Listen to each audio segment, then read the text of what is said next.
नमस्कार,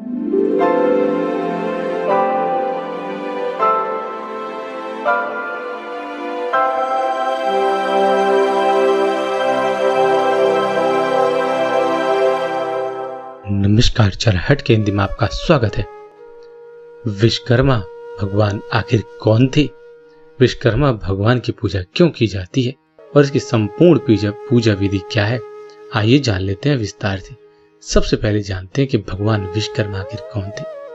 महर्षि अंगिरा के ज्येष्ठ पुत्र, बृहस्पति की बहन भुवना के पुत्र थे। इन्हीं की कोख से शिल्प विद्या के ज्ञाता प्रजापति विश्वकर्मा का जन्म हुआ। विश्वकर्मा को विश्व का निर्माता तथा देवताओं का वास्तुकार माना गया। ऐसा माना जाता है कि भगवान विश्वकर्मा ने श्री कृष्ण की द्वारिका का निर्माण किया था और श्री कृष्ण के आदेश पर सुदामापुरी का भी निर्माण किया था। किसी के साथ उन्होंने पांडवों के माया सभा, देवताओं के कई हथियारों का निर्माण भी किया और हस्तिनापुर, इंद्रपुरी, भगवान शिव के त्रिशूल, पुष्पक विमान जैसे कई भवनों और वस्तुओं का निर्माण भगवान विश्वकर्मा ने ही किया था। कर्ण का कुंडल, विष्णु का सुदर्शन चक्र आदि का निर्माण भी उन्होंने ही किया था।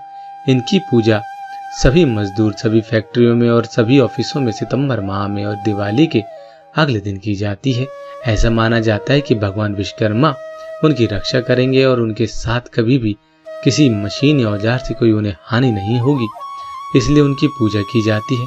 उनकी पूजा में औजारों को, मशीनों और सभी प्रकार के कारीगरों के टूल को पूजा जाता है, क्योंकि इन्हें औजारों का भी निर्माता माना गया है। अक्टूबर-नवंबर में दिवाली के एक दिन बाद गोवर्धन पूजा के साथ भगवान विश्वकर्मा की पूजा की जाती है। विश्वकर्मा जयंती 16 सितंबर और 17 सितंबर इन 2 दिनों के अंदर मनाई जाती है। यह त्यौहार आमतौर पर भारत में असम, बिहार, झारखंड, उड़ीसा, कर्नाटक, मध्य प्रदेश, उत्तर प्रदेश आदि कई शहरों में, राज्यों में यह त्यौहार बड़े धूमधाम के साथ मनाया जाता है। इस त्यौहार को हिंदू कैलेंडर की कन्या संक्रांति पर पड़ता है। इसकी पूजा इसलिए की जाती है क्योंकि इन्हें शिल्प का आविष्कारक, निर्माता भी माना गया है। इनकी पूजा में हर प्रकार के औजारों का इस्तेमाल होता है।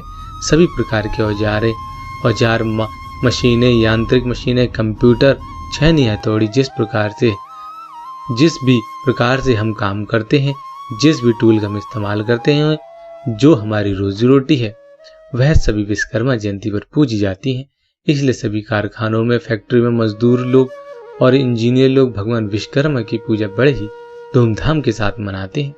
विश्वकर्मा पूजा 17 सितंबर को मनाई जाएगी। विश्वकर्मा पूजा की सामग्री। भगवान विश्वकर्मा की पूजा में आप अक्षत, फल, फूल, चंदन, धूप, हवन सामग्री, यदि आप हवन करना चाहते हैं तो इसके अलावा आप हवन सामग्री, नारियल, औजार, हाथ में बांधने के लिए रक्षा सूत्र, मिठाई, सुपारी आदि की व्यवस्था जरूर कर लें। इसके बाद इन सभी चीजों को भगवान विश्वकर्मा की मूर्ति के सामने रख दें और सभी औजारों को धोकर उन पर रक्षा सूत्र बांधें और सभी लोग अपने हाथों में रक्षा सूत्र को बांधें। इसके बाद आप भगवान विश्वकर्मा की पूजा करें और विधिवत सभी चीजों को उन पर चढ़ाएं। फल, फूल, चंदन, धूप सभी चीजें चढ़ा दें। यह पूजा किसी पंडित से भी आप करा सकते हैं और हवन भी जरूर करें। हवन का धुआं अपनी फैक्ट्री में, दुकान में, अपने काम पर, पूरी जगह पर उसका धुआं कर दें। इसके बाद पूजा में हुई किसी भी प्रकार की भूल की क्षमा याचना जरूर मांगे।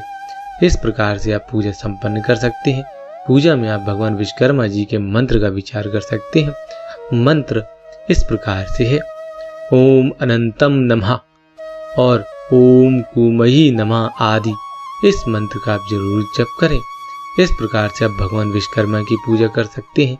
तो आज हमने जाना कि भगवान विश्वकर्मा कौन थे, उनकी उत्पत्ति कैसी और 2020 में विश्वकर्मा जयंती कब है और इनकी संपूर्ण पूजा विधि क्या है। तो आज हमें उम्मीद है कि आज आपको सभी प्रकार की जानकारी प्राप्त हुई होगी। यदि आपको आज की ये वीडियो पसंद आई हो तो आप इसको अधिक से अधिक लोगों तक शेयर करें, लाइक करें। यदि आपने अभी तक हमें सब्सक्राइब नहीं किया है तो आज ही सब्सक्राइब कर लें ताकि आप आने वाली नई वीडियोस की नोटिफिकेशन को सबसे पहले प्राप्त कर सकें। हमारे साथ बने रहने के लिए आपका धन्यवाद।